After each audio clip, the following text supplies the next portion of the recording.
Hey everybody, I played Red Dead Redemption for the first time this year in 2026, like 15 years past when it came out.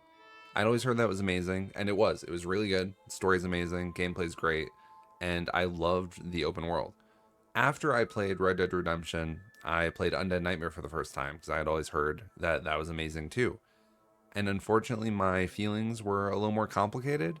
I don't know. I had been toying with making a video about Red Dead Redemption, but after playing Undead Nightmare, I kind of just wanted to talk about my experience with it and how it wasn't quite what I expected and the good and the bad about it. So, yeah, let's look at Undead Nightmare 15 years later and see how it holds up. When Undead Nightmare first came out, the reviews that I could find were almost universally positive. For example, it got an 87 out of 100 on Metacritic and a 10 out of 10 on IGN. Reviewers were quick to note that it wasn't the masterpiece that the main game was, but that for the price, it was an amazing expansion to the Red Dead series. Especially when you remember that this originally came out a little more than 5 months later and was only $10. What they're able to do in such a short time and for such little added price is pretty amazing. Many critics felt that the main characters were able to easily slot into the sillier Undead Nightmare while retaining the core elements of their personality. Dan Whitehead of Eurogamer sums this up pretty well when he said that, quote, "The expansion script understood the spirit of its characters and balanced sardonicism and honest pathos. They stay true to who they are as characters even when the world has turned upside down. They just fit right in.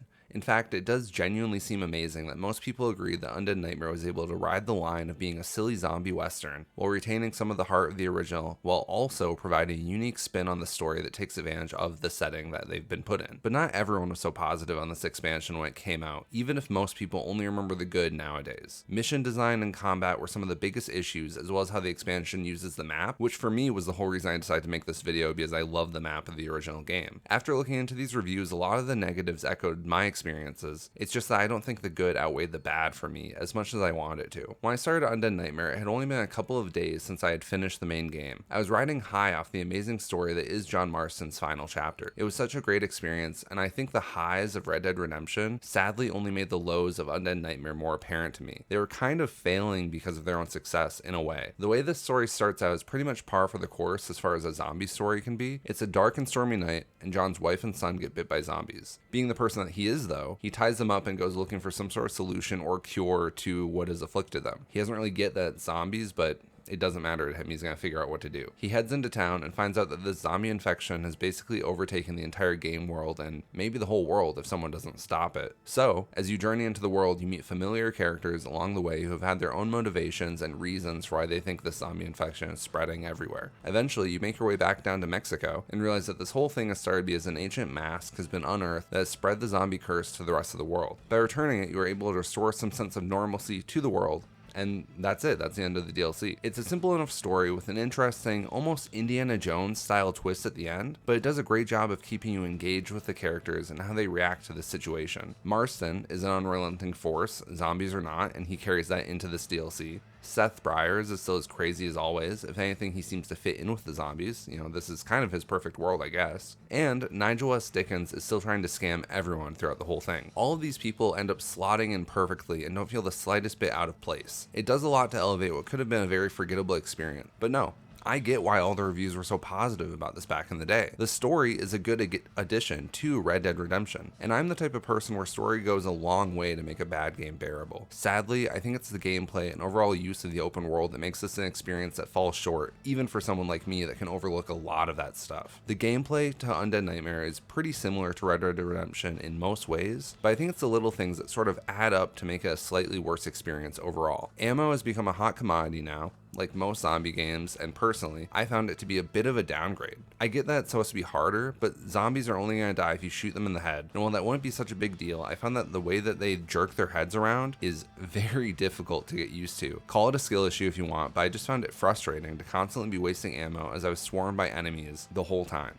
But luckily, there is also melee. Unfortunately, I wasn't a huge fan of that either. You can use a torch to slowly make a zombie burn to death, but I somehow found this to be a worse experience compared to using your gun. I never really used my fists in the main game, so maybe it was also a skill issue, but trying to take down zombies in Undead Nightmare with the torch basically amounted to hitting a zombie very slowly a few times before being overwhelmed and having to back off before being swarmed. It just felt very clunky overall, even for a game that originally came out on the PS3. I would expect something that was a smoother, more fun experience from a company like Rockstar. At the end of it, it was a lot of running back and forth to get through a group that would take half the time in the main game. And speaking of running back and forth, that is the main thing you end up doing in this game, and by far my biggest issue with the whole experience. As you start from the top of the map, the DLC eventually takes you to the bottom in Mexico. In theory, this makes sense. It makes it so you get to experience the whole world and get to see how things have changed compared to the main game, kind of echoing how the main game opens up the map and lets you experience the map in that story. But in practice, I found it to be frustrating. One of the things I thought was so amazing about that main story was how the world slowly opened up to the player. It made it feel endless and full of possibilities without feeling empty or boring. As you traveled, you were spoon-fed new experiences just enough so that it never felt like you were going back and forth a ton to pad out time. The story just sort of directed you on where to go, and there was stuff in between to keep your interest, so you never really felt the long travel distances or like you had to fast travel to get anywhere. In that way, it kept the world interesting to the end. Undead Nightmare doesn't do this. In some ways, it's unfair because you're traversing a world you've already experienced, so no matter how much it may have changed, it won't ever be wholly new. You still recognize these places. But at the same time, it doesn't feel like Undead Nightmare tries to stop things from feeling stale. Much of the missions see you go to distant parts of the map to clear out areas of zombies before returning to wherever you started from, or going somewhere even further to get some other resource that you might need for whatever mission you're doing. In the original game, I never felt the need to fast travel because there was always something new to experience.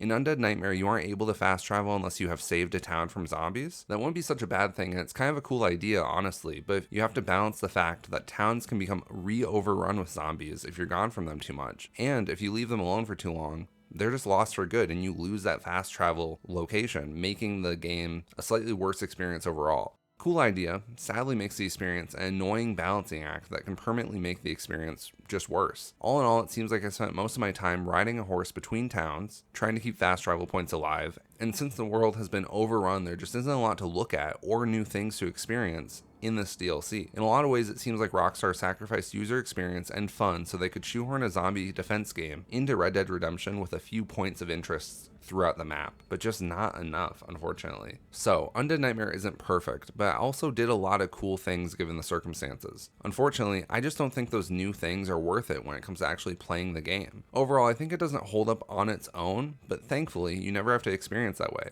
I think you can only play the DLC for the most part on modern consoles if you have the base game. In a lot of ways, all those shortcomings can be ignored since it is tied to the original. You can enjoy it as a DLC that lets you see more of John Marston and his surrounding cast, and when you get bored of it or annoyed with how empty things can feel, you can go back to the base game and really see the difference. If anything, it lets you appreciate how much was put into that original story. In my opinion, it's worth to try it out, but don't get hung up on doing everything if you aren't feeling it. But that's all I got. What do you guys think? Did you play it when it came out, or have you never gone around to playing Undead Nightmare and only heard about it like me? If this was your favorite part of Red Dead Redemption back in the day, let me know what I'm missing, because I really went into this expecting to love it. Thanks so much for watching, guys. I'll see you all in the next video very soon. Bye.